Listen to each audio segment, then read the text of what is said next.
जय श्री कृष्णा मित्रों। Tone temple radio special Shri Krishna जन्म कथा विस्तारित संस्करण नमो भगवते वासुदेवाय। आप सुन रहे हैं टोन टेम्पल रेडियो, जहां हर कथा, हर मंत्र, हर स्वर ईश्वर से मिलाता है। आज हम सुनने जा रहे हैं भगवान श्री कृष्ण का जन्म। ये कथा केवल किसी भगवान के अवतरण की नहीं, ये है पाप के विनाश, प्रेम की स्थापना और धर्म की पुनरुत्थान की कहानी। जब जब धरती पर पाप का घनघोर अंधकार छाता है, जब जब अधर्म बढ़ता है और धर्म रोने लगता है, तब तब होता है अवतार ईश्वर का। पृथ्वी गाय के रूप में रोती हुई ब्रह्मा जी के पास पहुंची। हे ब्रह्मा, अब मुझसे यह सब सहन नहीं होता। राक्षसों ने मेरा सौंदर्य कुचल दिया है, मुझे बचाइए। ब्रह्मा जी सभी देवताओं को लेकर पहुंचे क्षीर सागर। वहां शेष नाग पर शयन करते श्रीहरि विष्णु उनको प्रणाम कर कहा, प्रभु पृथ्वी की रक्षा कीजिए। भगवान विष्णु, घबराओ नहीं, मैं स्वयं पृथ्वी पर अवतरित होऊंगा। यदुवंश में देवकी और वासुदेव के घर, और वहीं से धर्म की स्थापना आरंभ होगी। मथुरा के सिंहासन पर था कंस, बलवान परंतु अधर्मी। उसकी बहन थी देवकी, जिसकी उसने बड़े प्रेम से शादी वासुदेव से कराई। देवकी को रथ में बैठाकर जैसे ही वह विदा कर रहा था, तभी आकाशवाणी हुई, हे कंस, जिस बहन को तू विदा कर रहा है, उसी की 8वीं संतान तेरा वध करेगी।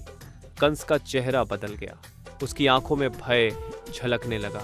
वह तलवार उठाकर देवकी को मारने चला, पर वासुदेव ने हाथ जोड़कर कहा, राजन कृपा करें, हम आपको हर संतान सौंप देंगे, देवकी को मत मारिए। कंस ने दोनों को कारागार में डाल दिया। अंधेरा कारागार, चारों ओर भय, और वहां जन्मी देवकी की संतानें एक के बाद एक, पहली, दूसरी, तीसरी, कंस ने सभी को मार डाला। देवकी विलाप करती हुई, हे प्रभु, ये छोटे छोटे शिशु क्या दोषी थे? वासुदेव, सहन करो देवी, शायद ईश्वर की लीला कुछ और है। 7वीं संतान बलराम योगमाया से रोहिणी के गर्भ में स्थानांतरित कर दिए गए। फिर आई वह रात्रि, भाद्रपद मास, कृष्ण पक्ष, अष्टमी तिथि को हुई। चारों ओर घनघोर अंधकार, बिजली की चमक, वर्षा की बूंदें, और फिर देवकी के गर्भ से प्रकट हुए साक्षात विष्णु भगवान। चतुर्भुज रूप, शंख, चक्र, गदा, पद्म धारण किए। चारों ओर दिव्य प्रकाश फैल गया। देवकी और वासुदेव ने हाथ जोड़ दिए, प्रभु आप स्वयं हमारे घर आए हैं, यह सौभाग्य है।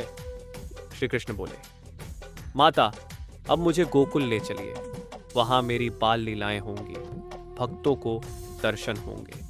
रात्रि के मध्य वासुदेव ने श्री कृष्ण को टोकरी में रखा और कारागार से निकल पड़े।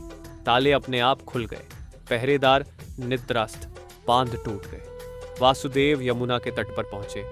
यमुना लहरें उछाल रही थी, लेकिन जैसे ही श्री कृष्ण के चरण स्पर्श हुए, जल शांत हो गया। शेषनाग ने आकर टोकरी पर छत्र बनाया। वासुदेव पार पहुंचे गोकुल।